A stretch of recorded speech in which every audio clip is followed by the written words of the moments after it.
Welcome back. This is still Good Morning Kenya. This is Women at the Forefront, all about financial literacy today. And with us in studio, we have Sheila Mmboga, who is a financial literacy advocate and educator. Once again, the hashtag is Good Morning Kenya. At KBC Channel 1 is our official station handle on Twitter and all other social platforms.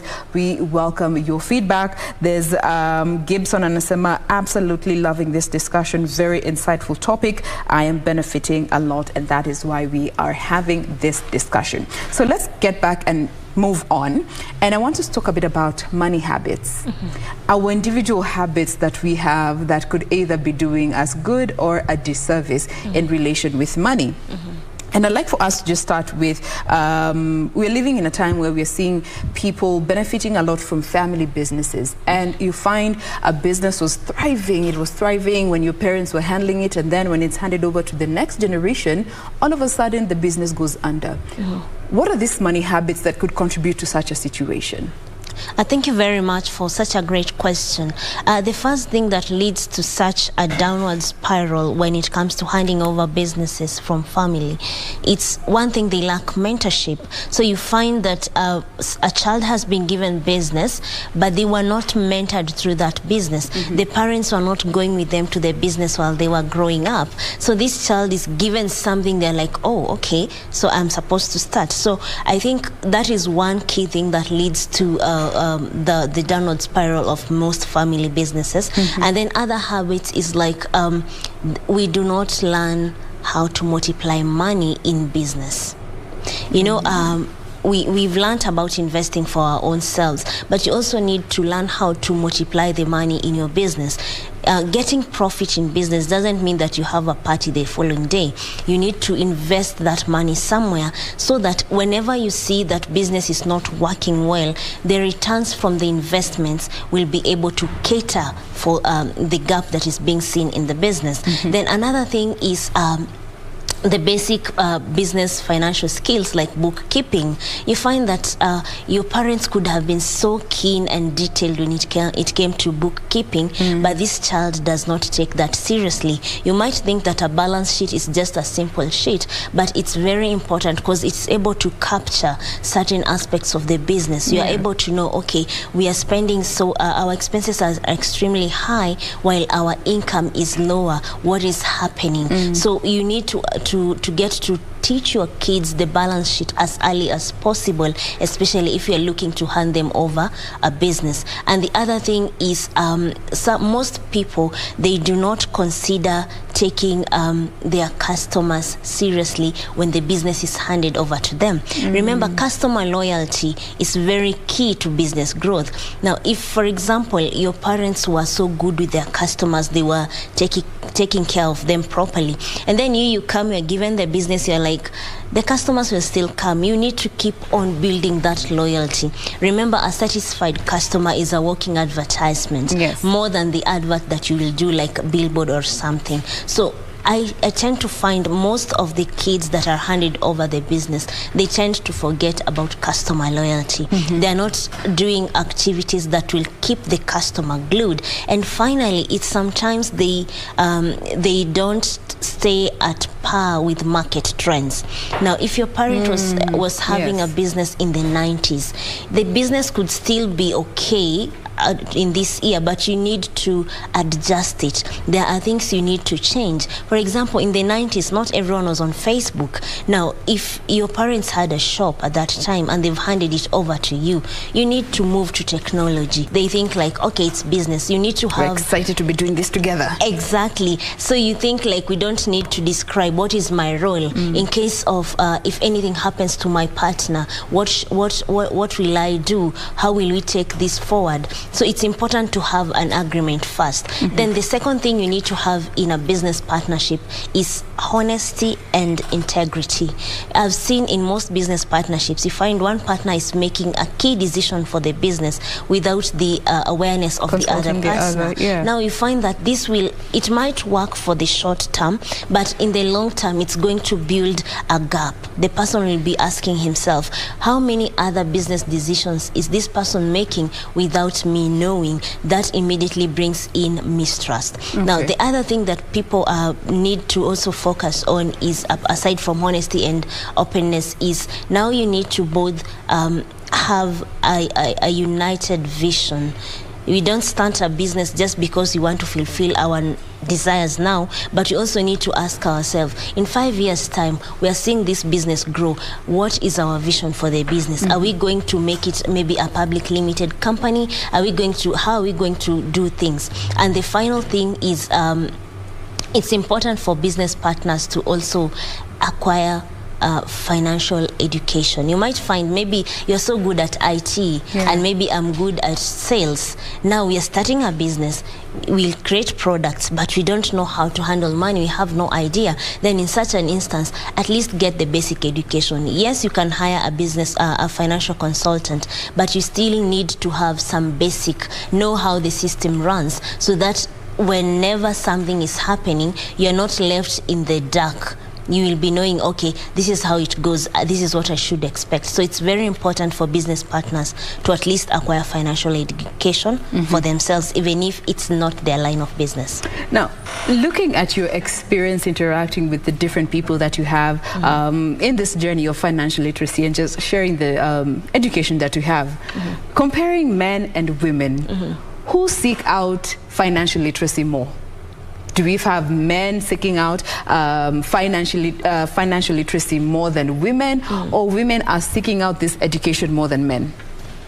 I would say women are seeking out more education than men, but I've also seen a growing trend in men becoming vulnerable when it comes to finances. And this is something I applaud men for, because they're now opening up. We've grown up in a society where a man should not say anything. If they are going through something, they should keep quiet. But back to your questions, women are more information seeking. They are more intentionally so, not because I experienced this and then. No, they are intentional, and they are, they are into, this happened to me, I don't want it to happen to my next generation. So you find that many women will sign up for financial education classes, they will attend investment sessions, they will attend even debt management session. Now, the good side of it is that, if a woman comes from a household, you're guaranteed this household has at least 3 to 4 or 4 people, and there is at least one man in that household. Now, this woman is coming back to impact them, because it's also known that women are the ones who greatly manage the household finances. So if the woman is financially smart or literate, it's going to have a spillover effect to the whole household. So you'll find, even if the man is not intentionally seeking financial education, the woman is doing it, and there's this spillover effect that is now going to affect the whole household income.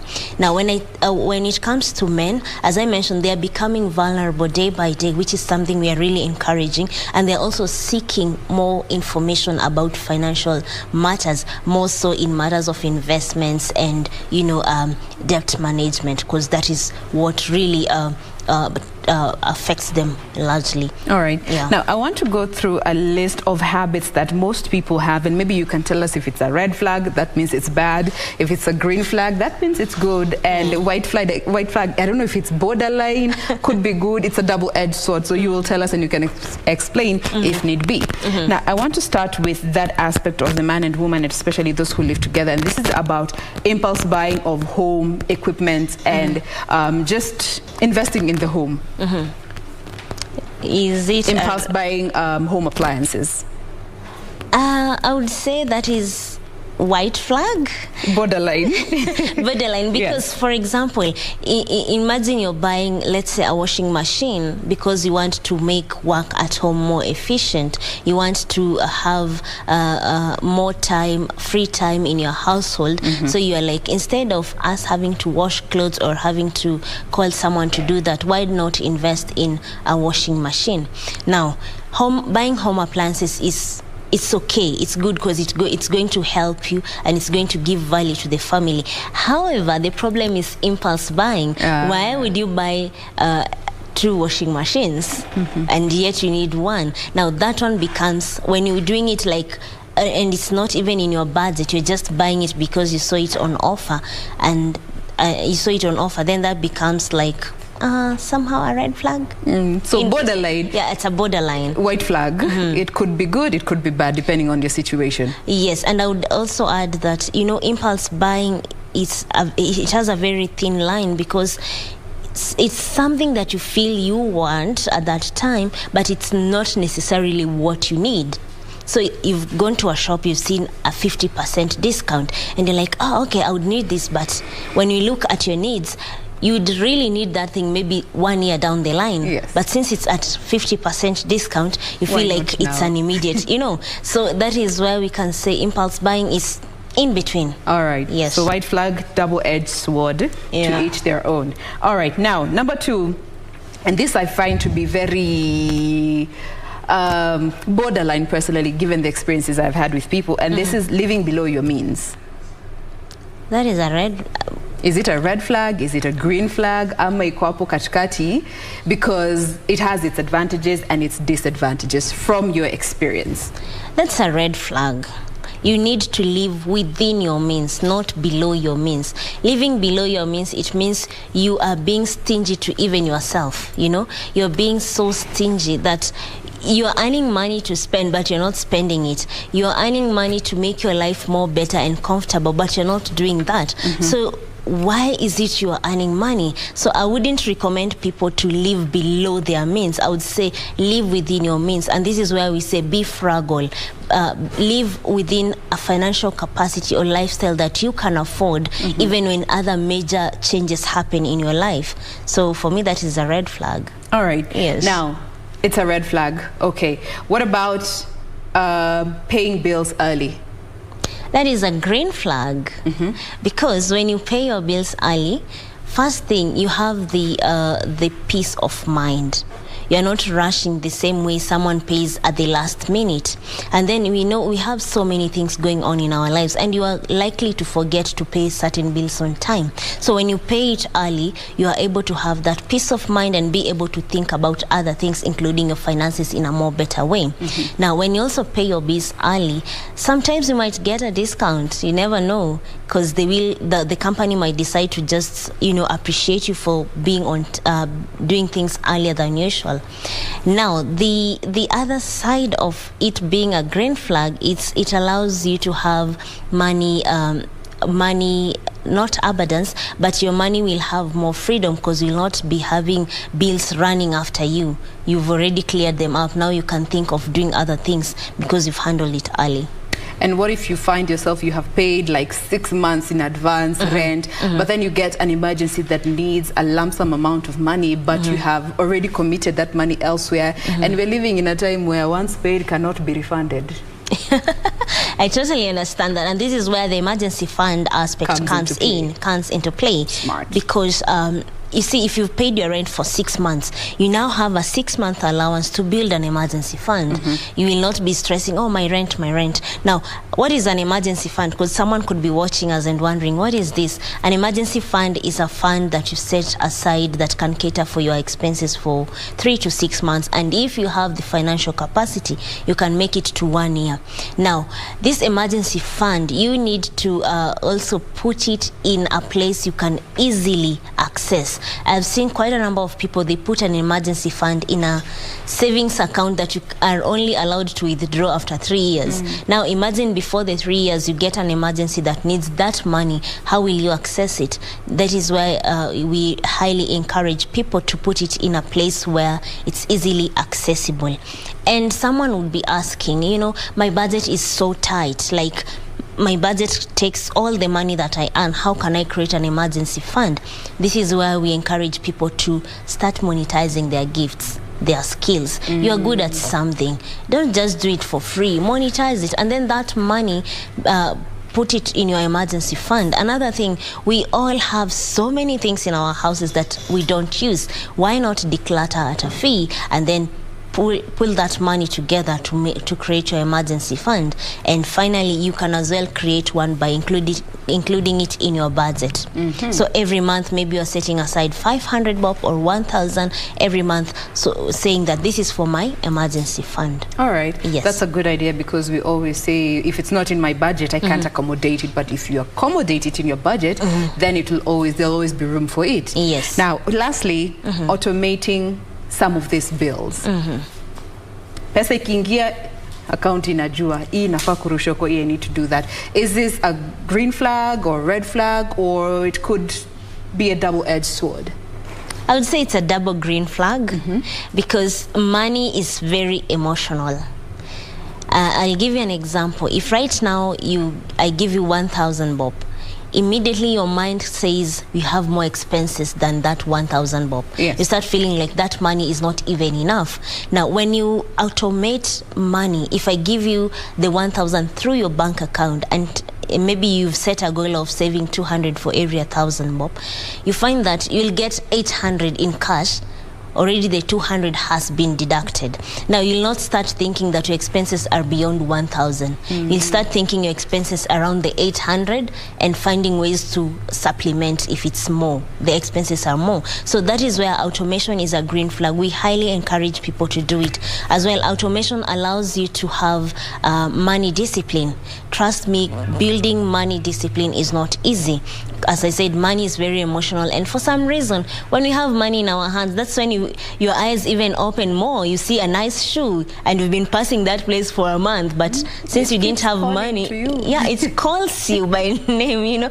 So automation helps you build your financial discipline. You're able to achieve your goals through automation as compared to when you are handling money in cash. All right. Yes. Now, as we bring this conversation to a close, you know, so many people are watching us today, and we have all had our individual experiences with money. Just before the break, we were talking of how, you know, growing up, your parents always made sure that whether they are broke or not, you would never find out. But when you are in that space as a parent or as a grown-up, you're like, how did my parents have a handle over their life? Yeah. So we are 7 kids, we all went to school, we never lacked. So looking at those people that might be in that situation, figuring out their finances, maybe your partner is a spender, you are a saver, najua kuna mtu hapa ameinua mkono, I'm not looking at them. And you have in a situation with someone who is an opposite of you when it comes to finances. Your advice to this category of people, there's your camera, talk to them directly.